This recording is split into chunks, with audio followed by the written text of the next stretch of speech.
Welcome back to the 50 Nifty United States series. By request, we're going to take a look at the first in flight, one of the coolest corners to have in the Monopoly board, and the home of the gorgeous Outer Banks, North Carolina, baby. So pack your bags as we fly right into this. The two-word states are always the easiest ones to remember the abbreviation of. North Carolina is simply abbreviated NC. It falls within the southern region of the East Coast in what is known as the South Atlantic. Its capital city is Raleigh, having two nicknames, that being the Tar Heel State and the Old North State. The flag looks like this. It's got exactly 100 counties and just north of 11 million people as of 2025. 3 U.S. presidents hail from North Carolina, those being James K. Polk, Andrew Johnson, and Andrew Jackson.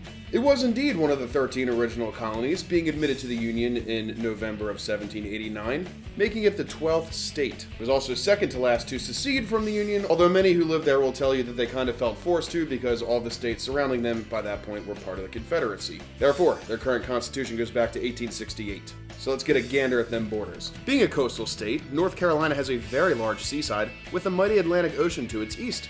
It claims waters to a distance described as 1 maritime league eastward of the extreme low tide mark. To the north, it has a super straight, obviously man-made border with Virginia, which was drawn at the 36th parallel when Charles II granted the overall Carolina province to Lord Proprietors under the Carolina Charter of 1663. But this was moved northward 2 years later by about 30 miles, much to the disdain of Virginia. Yeah, it would take like 100 years worth of boundary surveys before this was settled. But what else is new? To the south, there was originally no specific boundary, as the whole Carolina colony was not two separate boundaries and it was without a real border.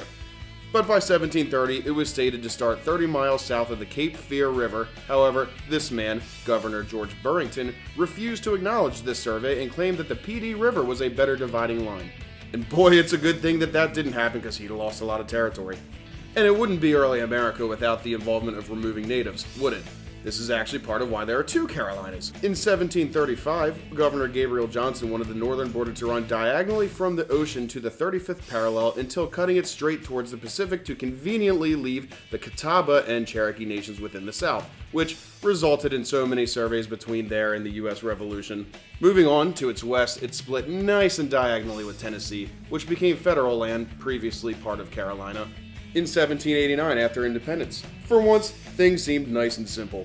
It would run from Stone Mountain at the meeting point with Virginia and follow all the ridges before meeting the boundary with Georgia. This was halted in the early 19th century, however, due to encountering some Cherokee tribes, which, yeah, that famous thing happened, making this region worth addressing by the government again, I guess. And there were all sorts of land claims until the early 20th century when the federal government ruled in North Carolina's favor. I hope that wasn't too much to take in because I found that North Carolina has a lot of lore and history. But now let's take a look at something else that's very vast in physical geographical land. Because it's such a long state, it has a land makeup consisting of coastal plains, mountains, and the Piedmont Plateau. Remember the Pennsylvania episode? The Piedmont basically includes all of these parts of these states. But it also means it beholds part of the mighty Appalachian Mountains, which are also quite vast. Both of these regions make it one of the most wet terrains in the whole country due to marshlands found near the coast and tons of lakes as you make your way inland, including Lake Matamusket being its largest, as well as Lake Norman and Fontana Lake. This also means it has all sorts of islands because it's coastal, including the famous Roanoke Island, which was that lost colony that disappeared after the first landing in 1587 that you probably learned about in history class but forgot until now. That's what I'm here for, to remind you. But it's too much to get into here, so I suggest reading up on that on your own. Other larger islands include the Hatteras Island and the Okroko Island. These coastal regions are what retain the most amount of early colonial life. Here's where you'll find the Outer Banks, a series of peninsulas that are a huge tourist attraction for locals. Many members of my family go here for a week in the late summer due to its beautiful beaches, which I did do a few times in my childhood. Oh, and it has wild horses. In fact, Blackbeard the pirate died right off of these shores, and this was a popular area for the pirates due to it being an easy spot to evade those pesky authorities. And I can't not mention the iconic Cape Hatteras lighthouse found here. But I'm getting a little ahead of myself. Meanwhile, the Piedmont regions are where you'll find your larger cities and a heavier focus on industry as opposed to the rural culture of the mountain regions and the Appalachians.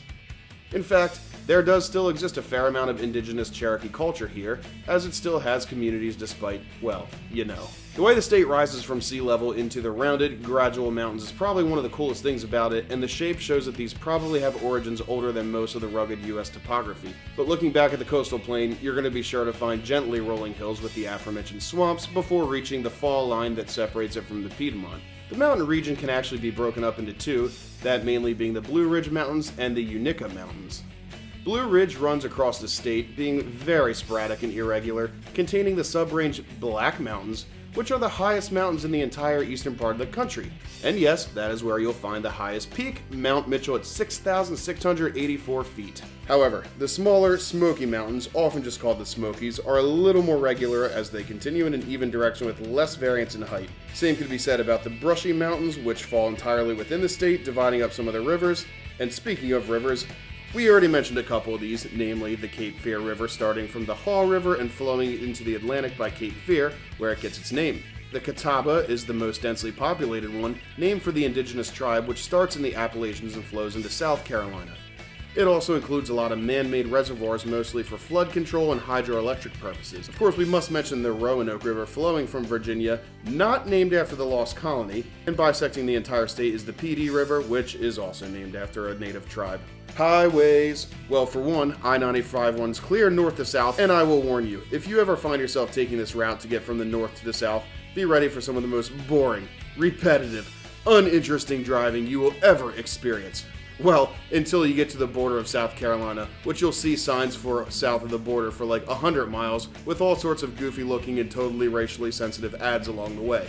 But I guess at least it looks cool at night. Going a little more diagonal is I-85, and I-40 can be found running basically across the entire state long ways. Boy, that was a lot of land to look into, but as you know, rivers and highways connect cities. Back to a state where the capital isn't the biggest city. So let's talk about Charlotte. So this is nicknamed the Queen City, which would first be inhabited by the Catawba tribe, which were almost entirely killed off by smallpox. Then it would be settled by Scotch-Irish Presbyterians, along with German immigrants right before the US Revolution, named after Charlotte of Mecklenburg-Strelitz of Great Britain. Speaking of Mecklenburg, not long after that, folks in this city came together to sign what was known as the Mecklenburg Declaration of Independence, which predated Thomas Jefferson's and would help lead into the US Revolution. Since it was signed on May 20th, that day is celebrated in Charlotte as Meck with musket and cannon fire. And stick around because we're going to find quickly that North Carolina has a lot of revolutionary history, often overlooked. In fact, it gets the name Tar Heel State because during the Revolutionary War, the boys from North Carolina held their guard while others ran, to which George Washington commented, "They stood firm as if they had tar stuck to their heels." But staying focused on Charlotte, this is where you'll find the NASCAR Hall of Fame and, as a supplementary, Dale Earnhardt Incorporated. These are attractions commemorating the fact that NASCAR got its start here, and it actually dates back to Prohibition, where bootleggers would enhance and modify their vehicles in order to outrun the law. This has artifacts, a theater, hand-on exhibits, and much more. Speaking of speed, Carowinds, an amusement park just by the border with South Carolina, is home to the tallest and fastest gigacoaster in North America, the Fury 325. However, the world record would go to Falcon's Flight in Saudi Arabia. And if you didn't know, a gigacoaster is just one that's known for being very tall and very fast. Charlotte is also the site of the first documented gold discovery in the US by colonizers, which would be the Reed Gold Mine, and one can explore it along with the 20th century locomotives, artifacts, and other Civil War relics from the area. Fans of the Carolina Panthers might appreciate the Bank of America Stadium, as this is where they play their home games, and actually, Bank of America is headquartered here, despite being founded in California. Its most important university might simply be the University of North Carolina. And to wrap this up, I'm going to name drop a few more things since we have several other cities to get to. The Daniel Stowe Botanical Garden, the Billy Graham Library, the Schollenberger Aviation Museum, and the historic Rosedale Foundation are all hot attractions. You can bet this is also full of other museums around music, history, and the likes, and nightlife spots that really bring people out are usually found in the downtown mall, or music venues like the Jefferson Theater or the Southern Cafe. But let's put a cap on that and talk about the second biggest city, the capital, Raleigh. So Raleigh goes back to 1782 as the state's capital, nicknamed by the framers the City of Oaks thanks to its wooded tracks and grass parks. It has a neighborhood known as the Historic Oakwood, full of 19th century Victorian homes, and obviously the state capitol building is indeed a landmark. Fayetteville Street is a big hub of nightlife which actually dates back to the mid-1800s in terms of holding lots of storefronts, pubs, and businesses, being just south of the state capitol. It also did not see some of the destruction other cities saw during the Civil War, as it surrendered after William T. Sherman marched in along with other southern states nearby.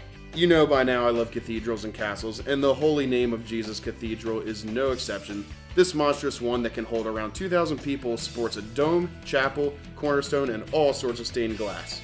Other architectural features include the Dorton Arena, the towers at North Hills, and the massive Governor's Mansion. Its several universities don't fall short in this way either, including the Memorial Bell Tower at North Carolina State University and Etsy Hall at Shaw University. No, not Shaw. Now bear with me a bit because the next couple cities we're going to talk about are really loaded with revolutionary history. Let's look into Greensboro. Greensboro was named after Nathaniel Greene, who played a large role in the Revolutionary War, and it's famous as the last spot during the Civil War where the Confederate government met as a group, sometimes considered the Confederates' final capital city. Haha, losers. But it doesn't end there. Nearly a century later, the lunch counter sit-ins began in Greensboro during the Civil Rights Movement in 1960. Basically, young African American students flooded the segregated Woolworth's lunch counter and refused to leave after being denied service. This quickly spread through other cities in the southern region of the US, and many protesters were arrested until policies were forced to change. Fact. This is why Black History Month is celebrated in February, because it was February 5th that over 300 black students joined in on this, absolutely paralyzing the businesses there and around it. Good work on that. Wait, and it doesn't even end there, because if you fast forward to 1979, you get the Greensboro Massacre. In a majority black neighborhood, a Maoist left-wing group of protesters marched through the city demanding an end to the KKK until Klan members and folks from the American Nazi Party pulled up in a caravan and began firing on the protesters. Several of these protesters were killed, with many injured or left on the streets, and this is heavily seen as when American Nazis came together with Confederate sympathizers, which somehow we still see today from time to time. Oh, and the cops were very well informed about this alliance, and I'm sure you can take a guess as to who they protected. Today there is an International Civil Rights Museum, a popular theater, a science center, the Wet and Wild Emerald Point Water Park, and its surrounding hosts some nature sites including the Tanger Family Bicentennial Garden and the Bog Garden at Benjamin Park. Another city with a lot of emphasis in this regard would be Wilmington, which had its own massacre about a century earlier. This took place during Reconstruction, and this one is actually a port city that sits near the Cape Fear River by the Atlantic Ocean. You see, by the late 1800s, it had become one of the most prosperous majority black cities in the state. It had black-owned businesses, there were black health inspectors, and even black police, which was super rare for the time, and in 1898, this made the local inbreds a little angry. So, a lot of powerful white men staged a coup via white supremacy campaign, murdering over 60 black men. There's a memorial park because of this now, and the city has made great strides to recover the names of those killed. All of that aside, Wilmington is definitely known for its beaches, as well as a very scenic river walk with some beautiful views. Its National Historical District is ranked one of the nicest in the country, complete with brick and lined streets and old churches. Of course, there is a boardwalk along the ocean and several island beaches not far off the coast. Oh yeah, and there's a Civil War site here, that being Fort Fisher, which saw a lot of land and water battle. To mention a few more cities, Fayetteville is the home of Fort Bragg, which saw a lot of anti-war protests during the Vietnam era addressing soldiers and civilians. Again, are we noticing a theme about this state? Durham is one that became a huge hub of tobacco production after the Civil War, and Winston-Salem is a merging of two former cities now being the fourth most populous, also big in tobacco production. Other smaller but notable cities include Cary, High Point, Concord, Asheville, and Rocky Mount. And with that, I think we spent enough time on cities. So like most of the states, there's a plethora of national and state parks. The Bentonville Battlefield would see the state's largest battle during the Civil War, which often hosts reenactments. Fort Dobbs is a historical site that actually dates back to the French and Indian War, which is right off the foot of the Blue Ridge Mountains. National parks include a lot of the mountains and capes that I had already mentioned, but some others would be Fort Raleigh, which is actually on the Roanoke Island.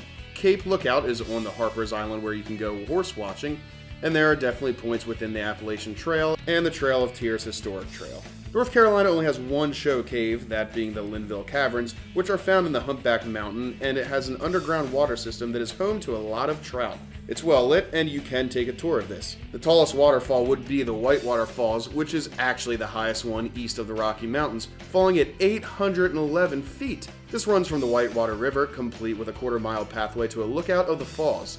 The greenery and mist will often create a rainbow, and you can actually take one of the trails that will lead right into South Carolina. Looking Glass Falls, a fitting name, would be the most picturesque waterfall in the state, and others include the Wide Hooker Falls, Turtleback Falls, and the Slick Rock Falls. A strange anomaly might be the Pilot Mountain, which you can actually find some quartzite rock, not because of volcanoes, but because of the way it's eroded from ancient beach sands. North Carolina's climate is obviously very diverse, considering it falls within several different land types, but for the most part, its summers are very humid and hot, but only gets moderately cold in the wintertime. The placement of the Appalachians often shields much of the state from harsher Canadian and Midwest cold fronts, which is what keeps a lot of it mild through the winter. Animals native to the state include the red wolf, found in a lot of the southeastern states as a whole, as well as the Virginia opossum and the long-tailed weasel. Oh, and there are also 9-banded armadillos and American alligators. It even has the northern flying squirrel, which is indeed endangered. Now, as I mentioned earlier, North Carolina has had a large hand in tobacco production, and because of this, a lot of big cigarette brands come from here. Winston, Montego, and Liggett are all based there, and tobacco actually still plays a large role in the state's economy today. The most popular brewery would probably be the Wicked Weed Brewing Company, which makes all of these beers. Pepsi was also invented in North Carolina back in 1893, and the state is also home to brands like the fast food chain Bojangles, Krispy Kreme, and Mount Olive Pickles. And as we know, aviation started here with the Wright brothers, as well as mini golf. Texas Pete wing sauce comes from here, and I'm emphasizing this only because North Carolina barbecue is said to be the best, which apparently makes Texans very angry. This taste is achieved specifically from hardwood coals as the cooking method and sauces based in vinegar. Other foods that the state is known for would be calabash seafood, which is basically lightly breaded shrimp or fish. People here love their cheerwine, which is a cherry-flavored soda invented during a sugar shortage around World War I. And they're also called the pimento cheese capital of the world. And fun fact, North Carolina is actually the largest producer of sweet potatoes in the country. Culturally, I think by now you know the state is known for its very rebellious nature, holding loads of heat from the Revolutionary War to Reconstruction to strikes, the Civil War, and workers' unions. As a matter of fact, the film Norma Ray, starring Sally Field, is about a textile worker with compromised health thanks to her factory job, and her joining a trade union to fight harsh working conditions was based on a true story from Roanoke Rapids, North Carolina. Otherwise, they're heavily rooted in English, German, and Scotch-Irish culture, and African Americans have played a large role in shaping the state. Because of its large coast, fishing and maritime activities like duck decoy carving are popular, and they've got a bit of a southern hospitality too. Famous folks from the state include Andy Griffith, Michael Jordan, Zach Galifianakis, and one of my favorite country musicians of all time, Randy Travis. Economically, North Carolina is one of the most prosperous in the business realm of things, and it has a large workforce with heavy diversity. However, people do complain that it's a state with a high cost of living, particularly in those larger cities and around housing. I've also seen complaints of the really hot and humid summers and disparities between the rural and urban populations. You know, I get all this from scrolling only the most trustworthy sources in the world. As far as religion, there's a lot of Protestantism and Southern Baptist practicing. Some of the earliest settlers were Quakers as well. Politically, it's definitely one of the more progressive states because of its history around its cities. However, it has seen majority Republican turnouts when examined through the lens of the Electoral College. But a lot of its state and local office holders are Democrats. And as usual, that's where we call it. North Carolina is a state that I thought I knew a lot about, but boy, it turns out I didn't. I've visited on a couple of occasions, including an awful work trip, and driven through several times, but there's a lot more than what I've seen. But what do you think? Have you been to North Carolina? Anybody who lives there, has lived there in the past, or want to visit want to chime in? I'd love to hear about it, and please let me know if there's a state you'd like me to cover soon. Ciao.